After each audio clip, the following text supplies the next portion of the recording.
Hello, everybody. My name is Michael Albright. I am the chair of the SGA activity fee allocation process. And this is a little video we have put together for a workshop for the AFAP applications. This should give a good overview of any information that you may have questions about as you fill out the application. I am the chair, Michael Albright, and then there is also Michael Bardwell, who is the vice chair of the process and will be the chair next year. So to get started, what is AFAP? Like I said, it stands for Activity Fee Allocation Process. Mr. Bardwell and I sit in the executive cabinet for SGA as the chair and the vice chair of this process. And what we do is we allocate money to any recognized student organizations, clubs, and associations under certain umbrella groups. I'll get to what a recognized student organization is in a little bit. In order for students to become a well-rounded individual, it is the university's philosophy that there needs to be involvement outside of the classroom. If you're watching this video, you're probably involved in some sort of club that has a lot of meaning to you, or you're on an executive board or somehow involved with the fundraising for it, which means you're in an organization and you understand how important that involvement is. This process, we try to emphasize student empowerment at all levels, and we want it to be equal and fair to everybody. We also have the belief that SGA, or more specifically, Mr. Bardwell and I, don't know what is best for each individual student organization. And that is why we put the decisions for fee allocations to college student councils or umbrella groups. I'll get to what those umbrella groups and college student councils comprise later on in this presentation. But that's just a brief overview of what AFAP is and why we do what we do. So who can apply? It is Group 1 recognized student groups.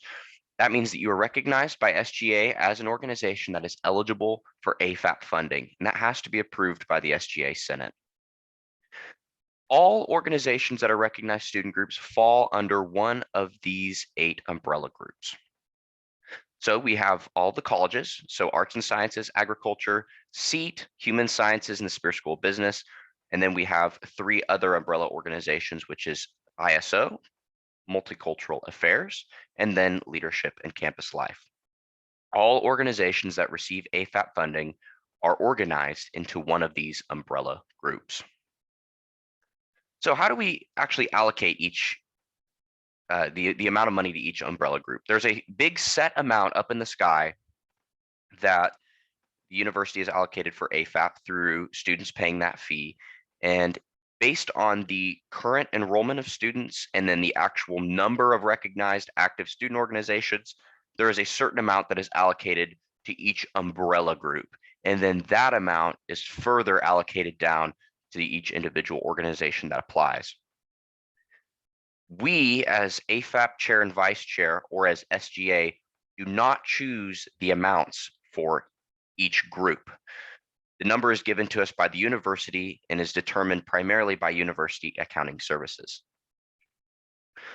So as far as the process goes, the application is due Friday, January 28th, 2022 at 11:59 p.m. This is a hard deadline. The application cannot reopen after this time. So please make sure that you have submitted this application. As far as the hearing goes, they will be held late February and early March.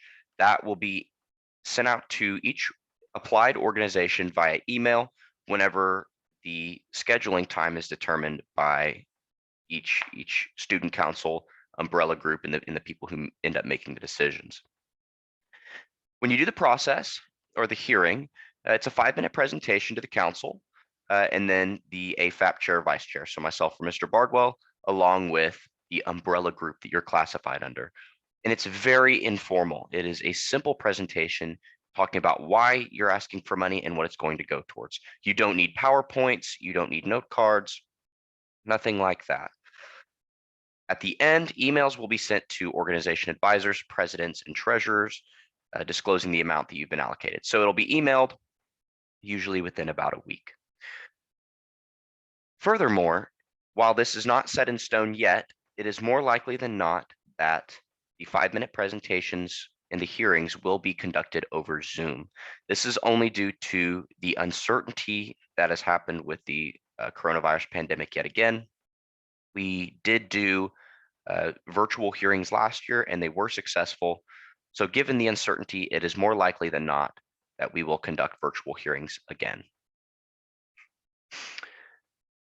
After you get your money, or however much you've been allocated, at the end of all the initial hearings, there will be an opportunity to appeal. When you receive the email, like with your original allocation amount, you can respond and request an appeals hearing, and that will be put into our records. If you request more funds, you can have it. Regardless of whether or not you have an appeals hearing, you'll still receive the initial amount of funds. So if you feel like you didn't get enough, you can still ask for it. You will not lose that initial amount of funding. All it is more or less a repeat in front of a collaborative AFAP appeals committee, similar to your initial hearing on why you believe your group needs more money than you were already allocated. So here's the little application checklist. This is what you're going to need to submit on Campus Link to the AFAP form. There's an online application, so you need to complete and upload 2021 and 2022 current year income expense reports.